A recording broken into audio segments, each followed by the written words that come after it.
نوحي حمام فهذا القلب نواح. Hürmetli azizler, tövende Peygamber aleyhisselamın sahabeleri namlıq kitabını huzuruna sununuz. كيف السكوت وهذه الأرض تجتاح.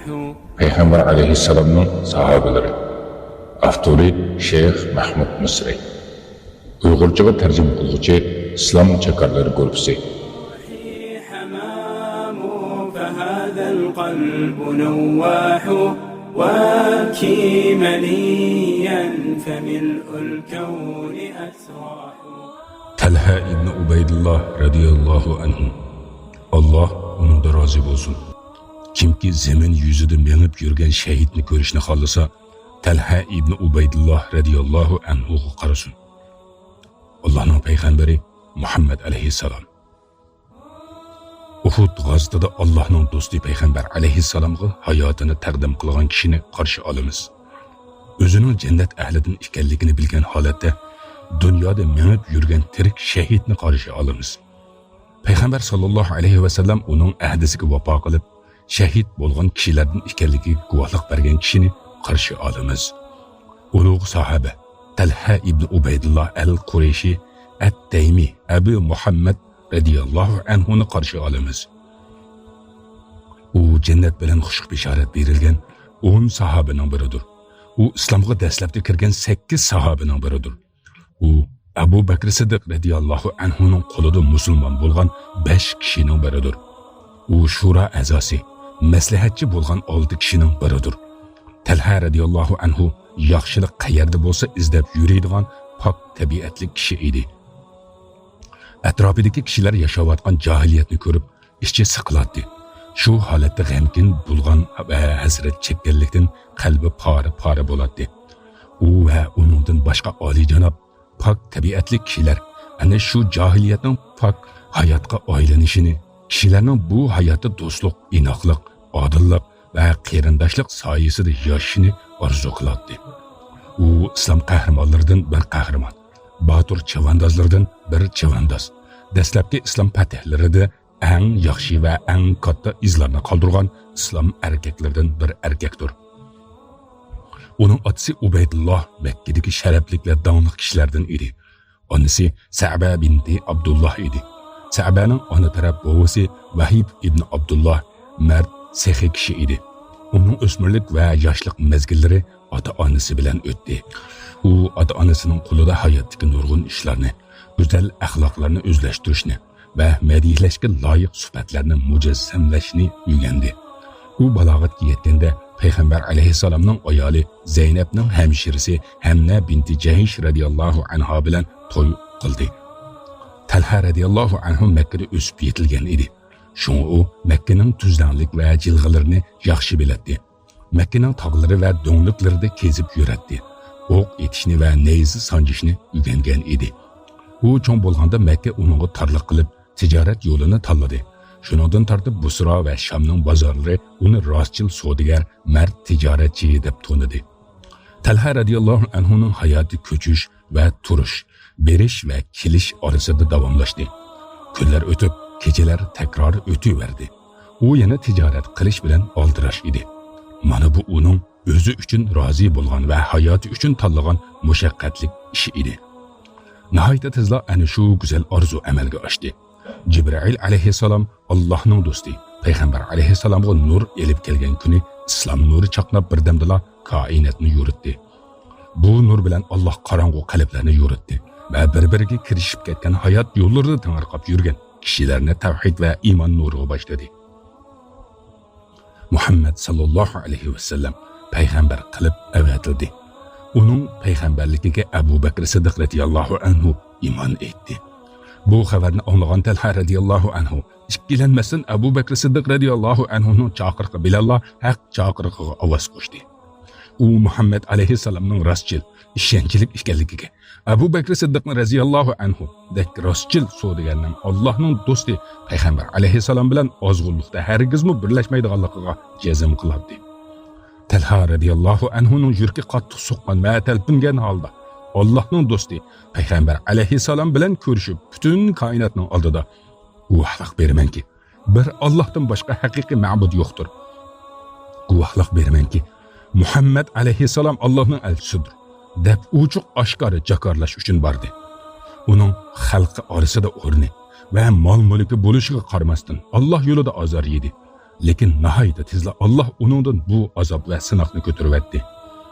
Allah'ın do'sti payg'ambar alayhissalom Madinaga hijrat qilganda Talha radhiyallohu anhu Quraysh kofirlarining ko'zlari va hujumlardan yiroq bo'lib, payg'ambar alayhissalomga hamroh bo'lishdan bahramand bo'lish uchun muhojirlar bilan birga hijrat qildi. Zemin yuzida mengib yurgan shahid. Allah'ın do'sti payg'ambar alayhissalom Talha radhiyallohu anhuga Allah'ning izni bilan shahid holda o'ladiganligi bilan xush xabar bergan edi. Abu Hurayra radhiyallohu anhudan mundaq rivoyat qilinadi. Payg'ambar alayhissalom Hiro tog'ida edi. Tog' titrab ketdi. Payg'ambar alayhissalom Hiro jim tur. Ustonda payg'ambar yoki Siddiq yoki shahid bor dedi.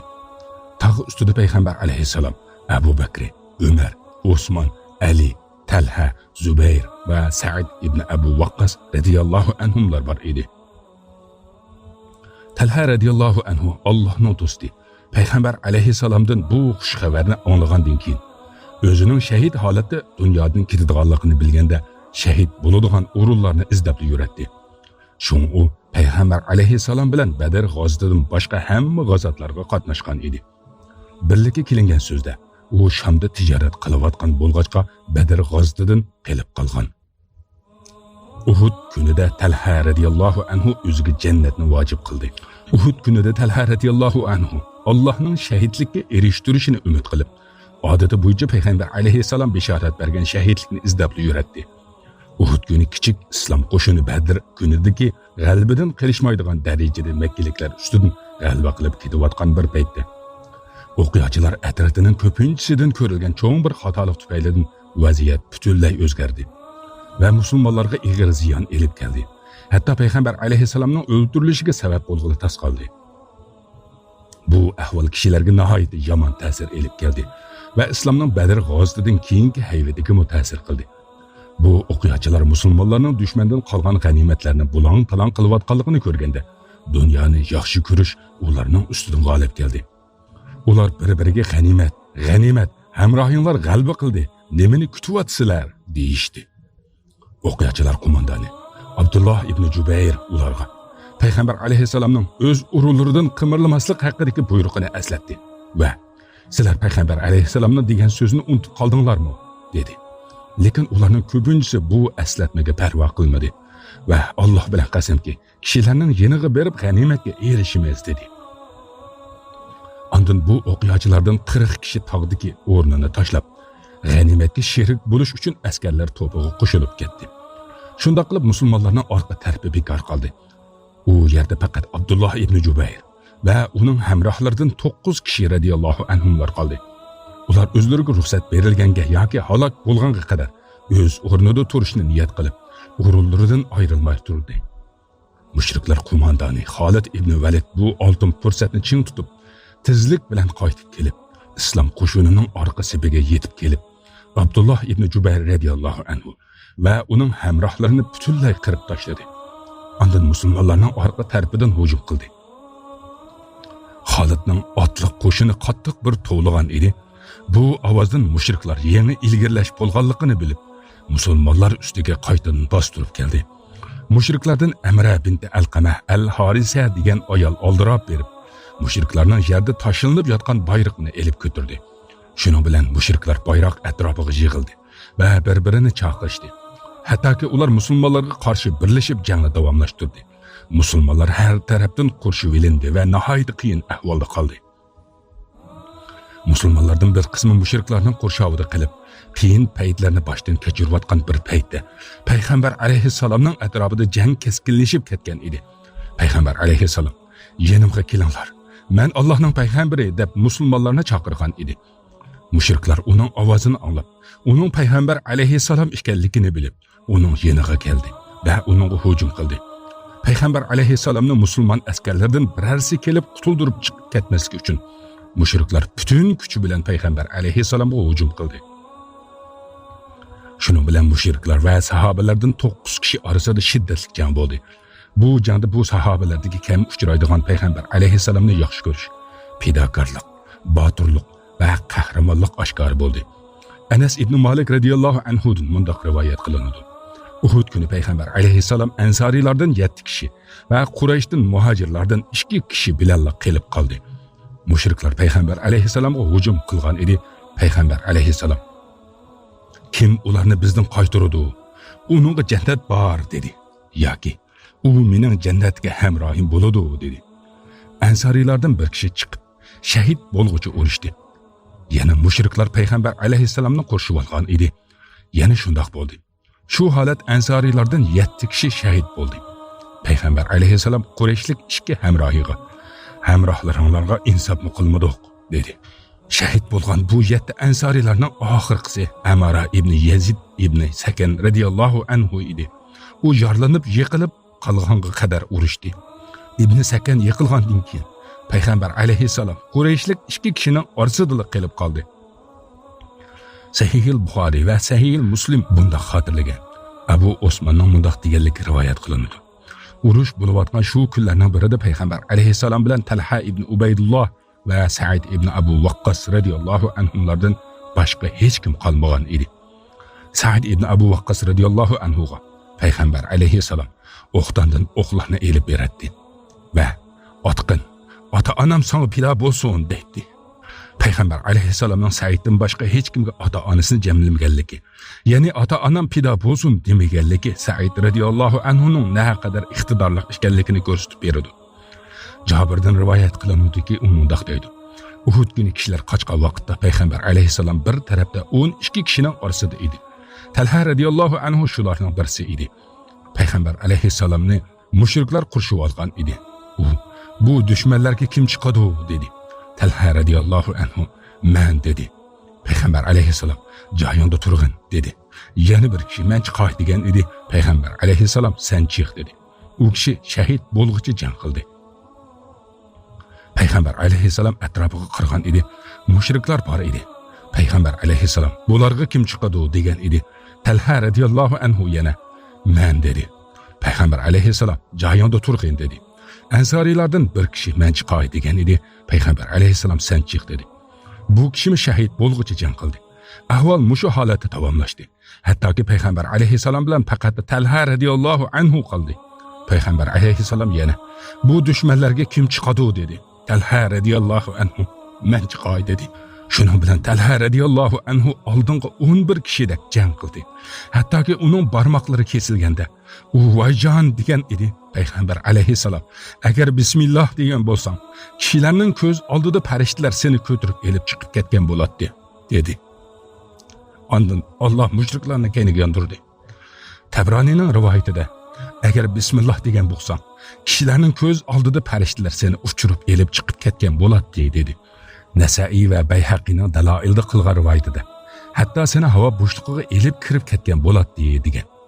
Ahmadning rivoyatida payg'ambar alayhissalom Talhaga "Agar bismillah degan bo'lsam, dunyoda hayot turib jannatda sen uchun bino qilingan uyni ko'rgan bo'ladi" dedi deyilgan. Qays ibn Hozimdan rivoyat qilinadiki, u mundoq deydi: Talha radhiyallohu anhuning Uhud kuni payg'ambar alayhissalomni qo'ydigan qulining polach bo'lib qolganligini ko'rdi. Shu g'azotda Talha radhiyallohu anhuning 39 yoki 35 yeri yorlandi. Uning barmog'i yana ko'rsatgich barmog'i va uning yenidagi barmog'i polach bo'lib qoldi. Payg'ambar alayhissalom shu kuni Talha radhiyallohu anhu to'g'risida mundoq dedi: Kimki zamin yuzida menib yurgan shahidni ko'rishni xolisa, Talha ibn Ubaydulloh radhiyallohu anhu ga qarasin. Abu Davud at-Talayisi Aisha radhiyallohu anhaning mundoq deganligini rivoyat qiladi. Uhud kuni tilga elinsa Abu Bakr Siddiq radhiyallohu anhu u kunning hammasi Talha radhiyallohu anhu ga mansub deydi. Abu Bakr Siddiq radhiyallohu anhu yana Talha radhiyallohu anhu haqida mundoq degan: Vojib bo'ldi sana jannat.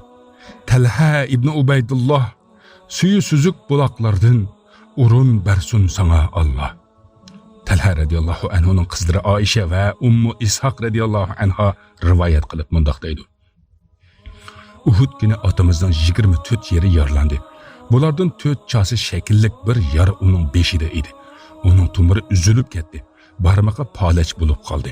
Boshqa jarohatlar uning badanida edi. Uni behushlik bosgan edi. payg'ambar alayhissalomning o'ttir tishi sungan, yuzi yarlangan, hushidan ketay deb qolgan edi. Talha radiyallohu anhu bo'lsa, payg'ambar alayhissalomni ko'tarib kayniga yeniyotdi. Qachoniki mushriklardan birasi payg'ambar alayhissalomga yetishib olsa, Talha radiyallohu anhu uning oldiga o'tib urush qiladi. Hattoki u payg'ambar alayhissalomni tog' yo'liga elib keldi.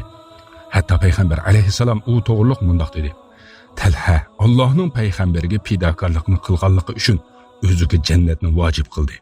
Talha radiyallohu anhuning o'g'illari Musa va Isa otasidan mundoq rivoyat qiladi.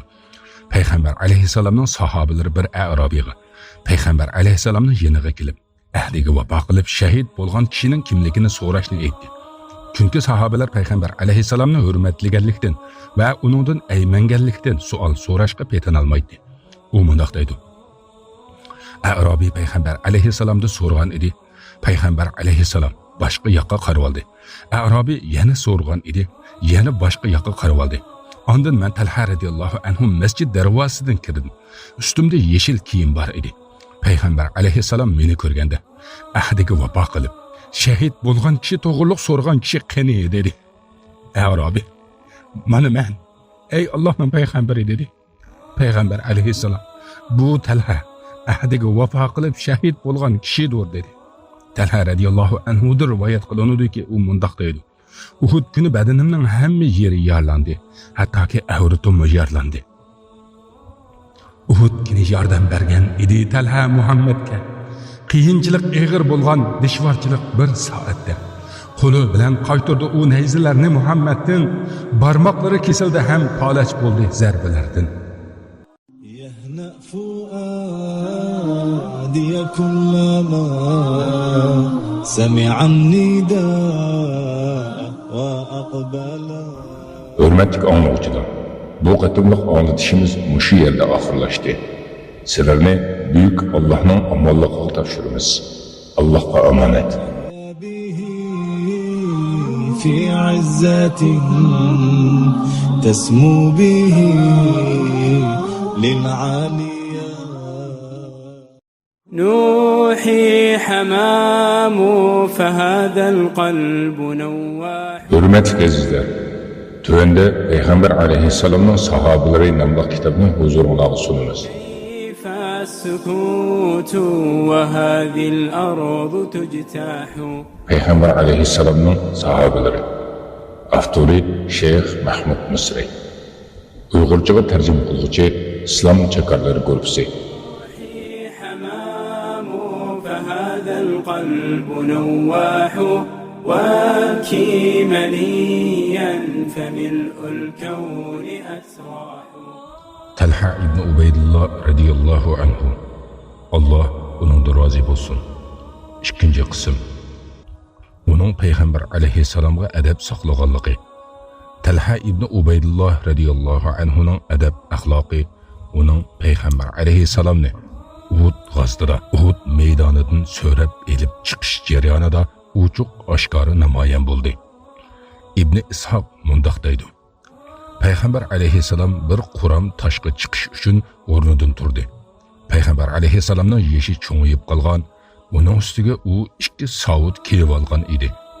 Şoň o Quram taşqı çıkmakçı bolgan bolsumu o'rnidan turalmadi. U vaqtda Talha radiyallahu anhu derhal Peygamber aleyhisselamni o'ltirish üçün ostida o'ldirib berdi. Oxiri Peygamber aleyhisselam Quram taş üstüge chiqib oldi. Talha radiyallahu anhu Peygamber aleyhisselamni qo'g'dash jarayonida bir puti to'kur bo'lib qolgan edi. Şoň u Peygamber aleyhisselamni ko'targanda Peygamber aleyhisselamga adab saqlab, Peygamber aleyhisselamga qiyin bo'lib qolmasligi uchun Rus mengishga tirishdi. Uning bu tirishishi sababli to'kur puti ruslanib, oqsoqlikqa saqayib qoldi. Uning qarindoshlarini qo'g'dashi va ularga yaxshi gumon qilishi. Malik ibn Abu Amr mundoq rivoyat qiladi: Bir kishi Talha radiyallohu anhuning yeniga kelib, bu Yamanlikni Abu Hurayra radiyallohu anhuni demakchi. Ko'rdingmi? U Peygamber aleyhisselamning hadislarini sizlardan yaxshi biladi ekan. Biz sizlardan anglab boqmagan ishlarni uningdan anglaymiz-ku, dedi. Talha radiyallohu anhu mundoq dedi: Men uning Peygamber aleyhisselamdan biz anglamaganni anglaganligidan cheklanmayman. Sana sababini aytib beray. Biz o'lik o'choqliq kishilar edik. Peygamber aleyhisselamның yeniga etigen keştili keletdik. Abu Hureyre radiyallahu anhu'nun mal mülki yok. Miskin idi. U daim Peygamber aleyhisselamның işik tüyüdü turatdi. Şoň men onun biz anlamaganda anlaganlygydan çeklenmeymen. Peygamber aleyhisselam demegen sözni dedi degen kişide yaxşılık tapa alamsan. Kaşki biz bu derslikni esimizde tutsak ve hamma olimlarimizden yaxşı guman qilsak edik. Çünkü ular her bir İslam çigiralarida turup bu dinni qo'g'daydigan va Peygamber aleyhisselamның elchiligini bütün dunyoga yetkizadigan kishilardir. Şoň bu olimlar bu dinga ziyon yetkizmoqchi bo'lgan har bir zolimdin ummatni qo'g'daydigan qo'g'dash quroliga o'xshaydi. Ummat hech qachon bu qo'g'dash qurolsiz yashay olmaydi. U bo'lmasa ummatga har tarafdan kesal tegidi. Ummatni zaiflik qoplaydi. Shuning uchun ilm ahlining qadr qimmatini va martabasini bilinglar. Uning Allah yo'lida pul mol sarf qilishi. Qubaysa ibn Jabirdan rivoyat qilinudiki, u mundoq deydi: "Men Talha radiyallohu anhuga hamroh bo'ldim. Talha radiyallohu anhudanmi bak so'rimisimi ko'p mol beradigan kishini ko'rmadim." Musa otasi Talha radiyallohu anhudan rivoyat qilib mundoq deydi: "Uningga, ya'ni Talha radiyallohu anhuga Hazramavutdan 700 ming mol keldi." Talha radiyallohu anhu u kechisi to'lg'inib uxlay olmadi.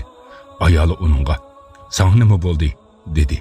Talha radiyallohu anhu: "Kechidan buyon o'ylanib, uyda shuncha ko'p mol bor holatda kechini o'tkazgan kishi Parvardigori haqida qandoq o'ylaydigandu deb qoldim" dedi. Ayoli: "Ilgirki axloqing nega ketdi? Tong otganda cho'ng kichik qochalarni yig'dirib, bu mollarni taqsim qilyotgan" dedi. Talha radiyallohu anhu ayoliga: "Allah sana rahmat qilsin. Sen haqiqatan to'g'riga muvaffaq qilingan kishining qizi, to'g'riga muvaffaq qilingan ayol, jumu" dedi. Mana islom ummatining biz o'rnak olmoqchi bo'lgan kishilarning ayollari. Sahoba radiyallohu anhu ayollardan Allah rozi bo'lsin. U Siddiq radiyallohu anhuning qizi Ummu Kulsum edi. Tong otganda u qochlarni yig'dirib, u mollarni muhojirlar va ansarlarga bo'lib berdi.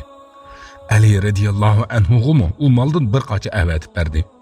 Ayoli uningga: "Ey Abu Muhammad, bizning bu moldan nasibimiz yo'qmi?" dedi.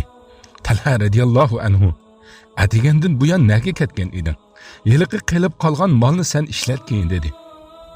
Ayoli mundoq deydi: "Oxirda bir hamyon qilib qolgan ekan. İşçide 100 mingga yaqin pul bor ekan." Suda binti Avf al-Mariya rivoyat qilib mundoq deydi: "Bir kuni Talha radiyallohu anhuning yeniga kirsam, u ruhiy tushkun o'ltiribdi. Men: "Sana nima bo'ldi? Oilangda biror gumonliq ish bo'lgan o'xshamamdi" dedim. U: "Alloh bilan qasamki, hargiz undoq emas. Yenimdagi mol dunyo meni g'amga selib qo'ydi" dedi. Men: "Nimaga g'am yeysan? Xalqingga berayotgan" dedim. U: "Xizmatchi, menga xalqimni chaqirib bergin" dedi-da, mollarni kishilarga tarqitib berdi. Men ambarchidim. U qanchalik berdi deb so'ragan edim. U 400 ming dedi. Hasan al-Basri mundoq rivoyat qildi: Talha ibn Ubaydulloh radiyallohu anhu bir parcha zaminni 700 mingga sotdi. Ondan u shu molning qo'rqinchisida uxlay olmay tong otganda bu mollarni tarqitib etdi. Ali ibn Zayd rivoyat qilinudiki, u mundoq deydi: Bir Arabi Talha radiyallohu anhuning yeniga mol so'rab kelib, uningga tuqqan keladiganligini bildirdi.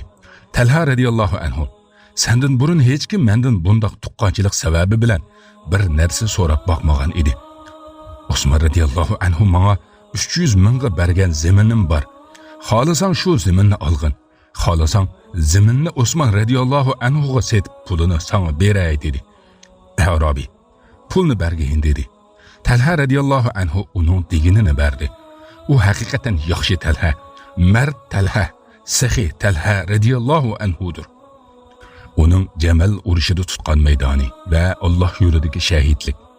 Alqama ibn Waqqas al-Laysi rivoyat qilib mundoq deydi: Talha, Zubayr va Oisha radiyallohu anhumlar Osmon radiyallohu anhuning qinini talab qilib chiqqanda Zoti irqi degan joydan qaytadigan joyga tushdi. Ondan ular Urva ibn Zubayr va Abu Bakr ibn Abdurrahmanni kichik ko'rib qaytirib etdi. U mundoq deydi: Talha radiyallohu anhu qarasam, soqoli bilan ko'krigiga urishni, yolg'iz turishni yaxshi ko'radi ekan. Men, ey Abu Muhammad, qarasam sen yolg'iz turishni yaxshi ko'radi ekansan. Agar bu ishni, ya'ni urishni yomon ko'rsam, qilmag'in dedim. Talha radhiyallohu anhu mundaq deydi: "Ey Alqama, menga malomat qilmag'in. Biz tunikun bizdan bo'lmaganlarga qarshi birlashgan kishi edik. Bugun bir-birimizga hujum qiladigan ikki taqqa aylanib qoldik. Lekin Osman radhiyallohu anhuning shu ishida mendan bir xatolik sodir bo'lgan edi.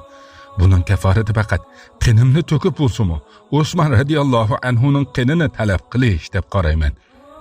İmam Zahabi mundaq deydi: Osman radhiyallohu anhuning ishida Talha radhiyallohu anhudan sodir bo'lgan xatolik bo'lsa, Talha radhiyallohu anhuning bu ishga sal qarg'onligi edi. Talha radhiyallohu anhu buni to'g'ri deb qarab shunday qilgan edi. U Osman radhiyallohu anhuning o'ldirilganligini ko'rganda fikrini o'zgartdi va Osman radhiyallohu anhuga yordam bermaganligiga pushaymon qildi. Alloh ulardan rozi bo'lsin. Talha Ali radhiyallohu anhuga tunji bo'lib bay'at bergan edi. Uni Osman radhiyallohu anhuning qotillari elib kelib bay'atga majburlagan. Shuning bilan Talha radhiyallohu anhu majbur bay'at bergan edi. Lekin Talha va Zubayr radhiyallohu anhu shu jangdan o'zini chetga elib urushmagan edi. Chunki ular Ammar radhiyallohu anhuning Ali radhiyallohu anhuning sibida ekanligini ko'rib, payg'ambar alayhissalomning Ammar radhiyallohu anhuga qilgan "Seni haddidan oshgan guruh o'ldirdi" degan so'zini esiga oldi. Talha va Zubayr radhiyallohu anhumlar Ammar radhiyallohu anhuga qarshi jang qilayotgan Muaviya radhiyallohu anhuning askarlari ichida edi. Shunga ular bu jangga kirishdan qo'rqdi. Ularning bu jangdan o'zini tortish qizg'inligini oshirgan yana bir sabab shuki, Ali ibn Abu Talib Zubayr radhiyallohu anhuga: "Sendan Alloh nomida so'rayman. Sen payg'ambar alayhissalomning sen Ammar radhiyallohu anhuga zulm qilgan holda urush ochsan degan so'zini anglamaganmi?" dedi. Zubayr radhiyallohu anhu esimga keldi dedi-da ayrilib chiqib ketdi. Shunda qilib Talha va Zubayr radhiyallohu anhu ayrilib chiqib ketdi va jangdan ayrilish jarayonida o'ldirildi. Amr ibn Jurmuz ismli bir kishi Zubayr radhiyallohu anhuning iziga tushib, Zubayr radhiyallohu anhuni aldab o'ldirdi. Aytilishicha Talha radhiyallohu anhuga yushurun o'q tekkan. Aytilishicha Talha radhiyallohu anhuni Marwan ibn Hakim otgan ekan. Qays mundaq rivoyat qiladi: Shu kuni Marwan ibn Hakamning Talha radhiyallohu anhuga o'q otganligini ko'rdim. O'q Talha radhiyallohu anhuning tizig'i tegdi. Shuning bilan qon to'xtamay vafot bo'ldi. Abu Sabra rivoyat qilib mundaq deydi: Jamal tugi urushi kuni Marwan ibn Hakam Talha ibn Ubaydullohga qarab, bugundan tartib qisosimni talab qilmayman dedi-da Talha radhiyallohu anhuga o'q etib o'ldirdi. Imom Zahabi mundaq deydi: Men mundaq deyman: Talhaning qotili gunohda Ali radhiyallohu anhuning qotili bilan o'xshash. Ali radhiyallohu anhuning mundaq deganligi rivoyat qilinadi: Talha radhiyallohu anhuning qotiliga davzax bilan xush bishorat beringlar. Ibn Mutarrif mundaq rivoyat qiladi: Ali radhiyallohu anhu Talha radhiyallohu anhuning yoniga borganda Talha radhiyallohu anhu vafot bo'lgan edi. Ali radhiyallohu anhu ulug'idan tushib Talha radhiyallohu anhuni o'ldirg'izdi. Uning yuzidan va soqilidan chang to'zonni surtdi va uningga Allohdan rahmat tiladi. U mundaq dedi: Kashki buningdan 20 yil burun o'lib ketgan bo'lsam-chu. Qays ibn Ubadadan rivoyat qilinadiki, u mundaq deydi: Jamal kuni Ali radhiyallohu anhuning o'g'li Hasan radhiyallohu anhuga mundaq deganligini angladim: Ey Hasan, 20 yil burun o'lib ketgan bo'lishimni orzu qilaman.